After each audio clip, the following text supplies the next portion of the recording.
How to practice your scales. I remember when my teacher first gave me scales, I was like, why? Now look ahead today. I practice my scales every single day, but if you don't know how to practice scales, what's up you guys? If you're new here, welcome. My name is Corey.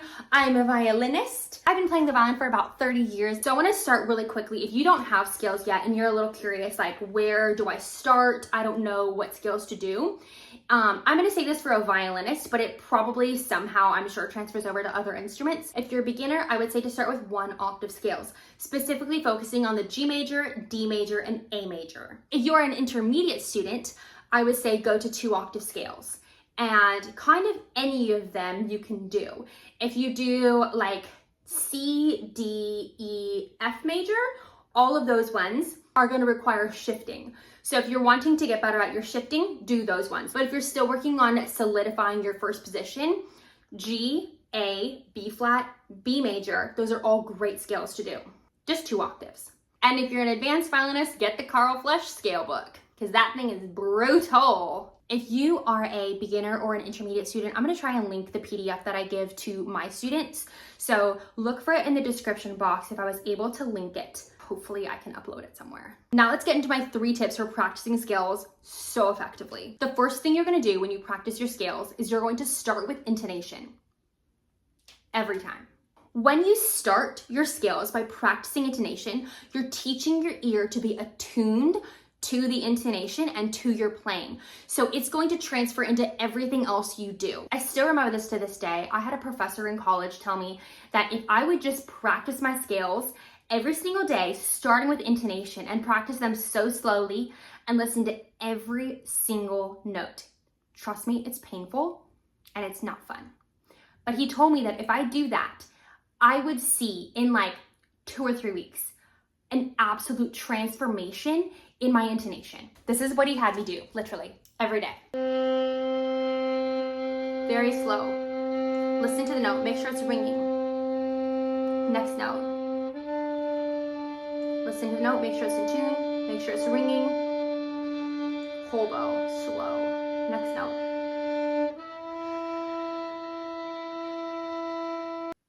But I remember doing that one summer and I came back to school and my intonation was 1,000 times better. Like, it was ridiculous. So trust me, if you're struggling with intonation, start your scales like this, so slowly, listening to every single note, and I promise you, you will have 1,000 times better intonation in a matter of weeks. Intonation can be the difference of being like where nobody really wants to listen to you, or you actually sound beautiful. Step number 2, this is for violinists specifically. Focus on your bow arm. Okay there, if you've not yet subscribed, join our little violin community and like and comment because I love getting to know you guys in the comments. I believe that after intonation, the bow arm is the hardest thing to learn on the violin.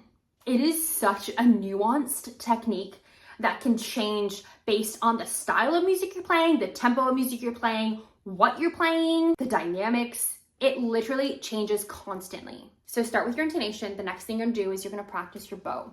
Let's say we're doing a G major scale. We're just gonna do a super simple G major scale. I'm doing long full bows from the frog to the tip.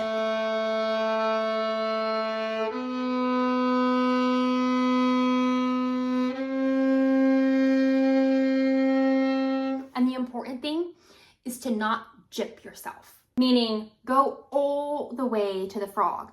Don't stop here. When you're going to the tip, don't stop here. Go all the way to the frog. If you look, I'm starting right where my first finger is on the string, and I'm gonna come back to that point. So I'm going all the way to the tip.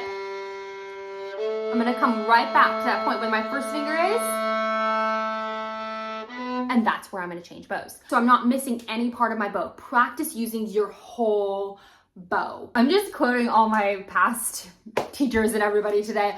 I had a conductor tell me, did your mom buy you the whole bow or half the bow? Use the whole thing. Use your whole bow. You bought the whole thing, use the whole thing. So after you do one note per bow, then you're gonna switch to slurring. I think slurring is so important because it helps you with bow division, which is another really tricky thing with learning the bow techniques. So what I like to do is think about where half the bow is, and now I'm gonna do 2 notes per bow, which means I'm again using the entire bow. I'm gonna start at the frog. The first note gets the first half of the bow. The second note gets the second half of the bow, the whole thing. So watch, G major scale again, super simple. As soon as I hit the halfway point, I'm gonna switch my finger all the way to the tip. Next note, halfway, change. Next note. So that's kind of how you're going to practice your scales slurring. Next is 3, or maybe you want to jump to 4. If you're a beginner student, maybe jump to 4. So now 2 notes in the bottom half, 2 notes in the upper half.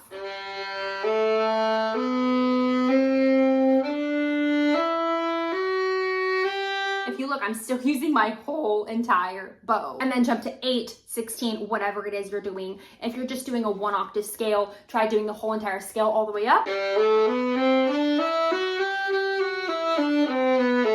Then try doing the whole entire scale in 1 bow. And that's the same if you're practicing 2 octave or 3 octave. The third thing with scales is to pick a technique you'd like to improve on. So once you've got your intonation set, your bowing's good, what's something else either your teacher has decided or you're deciding you want to get better? Is it articulation? Is it vibrato? Is it slurring? Pick a skill you're working on mastering, and now we're gonna practice it in our scale. Scales are literally the best thing to do this with because they're so easy. It's literally just 1 finger at a time. So they're the perfect time to practice your new techniques or musicianship or whatever it is you're doing. Let's say, for the sake of this video, I want to get better at vibrato. So I've practiced my intonation, I've practiced my bowing, and now I'm going to practice my vibrato with the scale. Let me just caveat this and say I've been kind of jumping around with the different scales that I'm using, but I would recommend if you're practicing this in 1 day, say you're practicing the G major scale, practice the G major scale for all of these steps. Don't just switch the scale for each thing. Pick 1 scale. I usually do 1 scale a week, honestly. So if, like this week for me, I'm practicing the D major scale.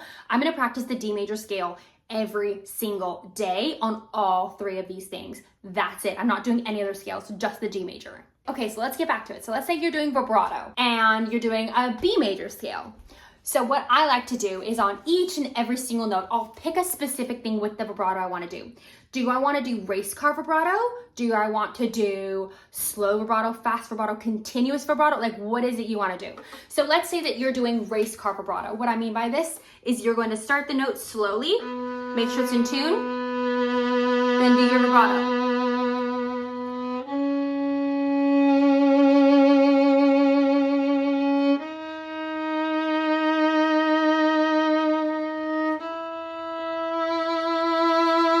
Race car vibrato because it goes zoom. I don't know. One of my students called it that, and I just still call it that to this day. So after I've practiced race car vibrato, now maybe I'm going to practice continuous vibrato, literally where it never stops from finger to finger to finger.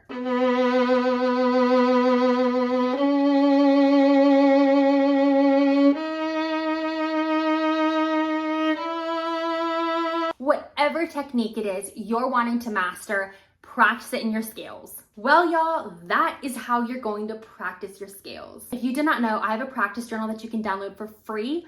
I just updated it. It's all nice and new and beautiful. It does not look like a 3-year-old made it anymore. I'll also put that in the description. So now that you know how to practice scales, if you don't know how to actually practice, I made a video, I think it's here.